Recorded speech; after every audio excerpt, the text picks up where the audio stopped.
Shreyas Iyer captain হওয়ার পর থেকেই যেন ব্যাট লাকটা পিছু ছাড়ছে না। এখনো পর্যন্ত তিনি একটি টি-20 ম্যাচও জিততে পারেননি, যেখানে ইংল্যান্ডের বিরুদ্ধে দ্বিতীয় টি-20 ম্যাচ দেখে মনে হচ্ছিল টিম ইন্ডিয়া খুব সহজেই জিতে যাবে। সেখানে আকসদীপ সিং এর 1 ওভারে 27 রান এবং রবি বিষ্ণয়ের 1 ওভারে 29 রান ইংল্যান্ডকে ম্যাচ জিততে বড় ভূমিকা রাখে। অবশেষে বহু অপেক্ষার পর টিম ইন্ডিয়ার সিনিয়র দলের সুযোগ পান বৈভব সূর্যবংশী এবং তাকে প্লেইং 11-এ দেখে সবাই বেশ খুশি। যাই হোক, এখন সবাই অধীর আগ্রহে অপেক্ষা করছেন এই সিরিজের তৃতীয় টি-20 ম্যাচটির জন্য।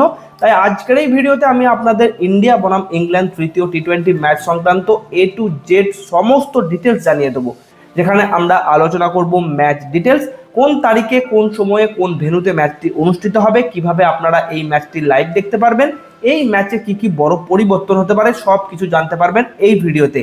তাই ভিডিওটা শেষ পর্যন্ত অবশ্যই দেখবেন। ভিডিওটি ভালো লাগলে লাইক ও শেয়ার করবেন আর নিচে থেকে চ্যানেলটিকে সাবস্ক্রাইব করে বেল আইকনটি প্রেস করে দেবেন।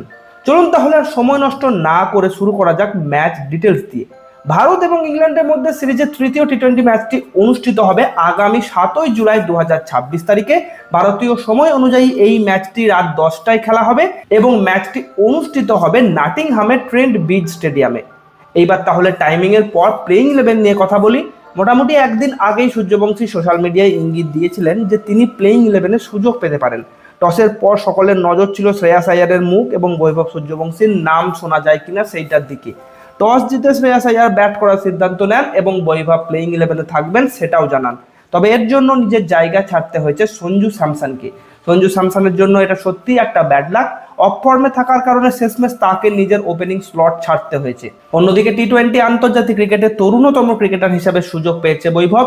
মাত্র 15 বছর 99 দিন বয়সে বৈভব ভারতের হয়ে আন্তর্জাতিক মঞ্চে নামছে। বৈভবকে সুযোগ দেওয়ার দাবি অনেকদিন ধরেই উঠছিল, কিন্তু আয়ারল্যান্ড সফরের পর ইংল্যান্ড সফরের প্রথম ম্যাচেও তিনি সুযোগ পাননি। তবে সঞ্জু স্যামসনের পরপর ব্যর্থতার কারণে যে চাপ তৈরি হচ্ছিল সেটাকে শেষমেশ মান্যতা দিল ভারতীয় দল। সঞ্জুর জায়গাতে প্রথম একাদশে জায়গা পেয়েছে বৈভব সূর্যবংশী।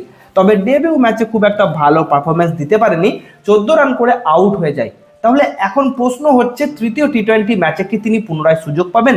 প্লেইং 11-এ কি কি পরিবর্তন দেখা যেতে পারে? তাহলে সম্ভাব্য প্লেইং 11-এর কথা বললে ওপেনিংয়ে থাকবেন অভিষেক শর্মা এবং অপর প্রান্তে বৈভব সূর্যবংশী। 3 নম্বরে নামবেন উইকেট কিপার ব্যাটসম্যান ঈশান কিষান, কারণ সঞ্জু স্যামসন খেলছেন না। 4 নম্বরে থাকবেন অধিনায়ক শ্রেয়াস আইয়ার, ব্যাটিং ফর্মে ফিরলেও ক্যাপ্টেন্সির ভাগ্য এখনো সাথ দিচ্ছে না। 5 নম্বরে দেখা যাবে সহ অধিনায়ক তিলক বর্মাকে। 6 নম্বরে থাকবেন fast bowling allrounder Shivam Dube. 7 নম্বরে থাকবেন স্পিন অলরাউন্ডার আকসার প্যাটেল। এরপর বোলিং বিভাগে 8 নম্বরে থাকবেন হর্ষিত রানা, 9 নম্বরে রবি বিষ্ণই। তবে শেষ ম্যাচে খারাপ পারফরমেন্সের কারণে ওয়াশিংটন সুন্দরও সুযোগ পেতে পারেন। 10 নম্বরে থাকবেন ফাস্ট বোলার আকসদীপ সিং এবং 11 নম্বরে কামব্যাক করছেন বরুণ চক্রবর্তী। তাহলে এমনটাই হতে পারে তৃতীয় টি-20 ম্যাচের সম্ভাব্য প্লেইং 11। এরপর লাইভ স্ট্রিমিং এর কথা বললে এই সিরিজের সমস্ত ম্যাচ আপনারা টিভিতে স্টার স্পোর্টস এবং মোবাইলে জিও হটস্টার অ্যাপে লাইভ দেখতে পারবেন। তো আপনাদের কি মনে হয় টিম ইন্ডিয়া কি পারবে পরের ম্যাচে কামব্যাক করতে? নিচে কমেন্ট করে অবশ্যই জানান। ভিডিওটি ভালো লাগলে লাইক করুন আর চ্যানেলটিকে সাবস্ক্রাইব করে বেল আইকনটা প্রেস করে নেবেন। ধন্যবাদ।